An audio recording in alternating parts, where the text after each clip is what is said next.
कुर्बानी हम शाफियों के नजदीक सुन्नत मुअक्कदा है।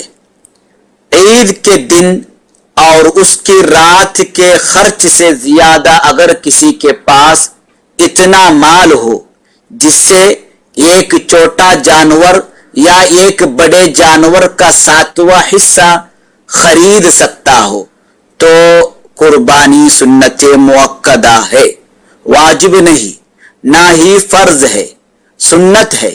इस्तिताअत हो तो सुन्नत मुअक्कदा है, यानी कुर्बानी को तर्क करना मकरूह है तंजीही।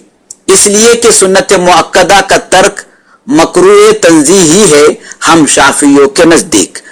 ये एक घर में शौहर के पास भी माल है और बीवी के पास भी माल है, तब तो सुन्नत मुअक्कदा किफाया है, यानी उन दोनों पर यह हुक्म है कि उनमें से कोई एक अपनी तरफ से कुर्बानी करे।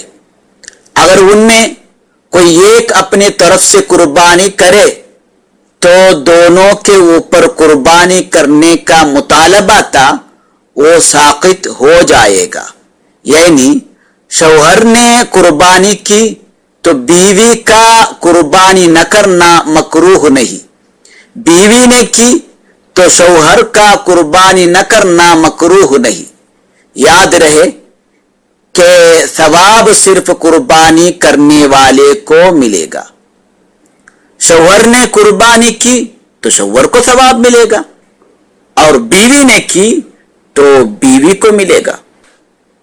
लिहाजा दोनों का कुर्बानी करना बेहतर है, यानी शौहर भी कुर्बानी करे और बीवी भी करे ताकि दोनों को कुर्बानी का सवाब मिल जाए। इसी तरह बीवी की इजाजत से शौहर ने बीवी की तरफ से कुर्बानी की तो बीवी को कुर्बानी का सवाब मिलेगा, शौहर को कुर्बानी का सवाब नहीं मिलेगा। इसलिए कि बीवी की तरफ से कुर्बानी हुई है, शौहर के तरफ से नहीं।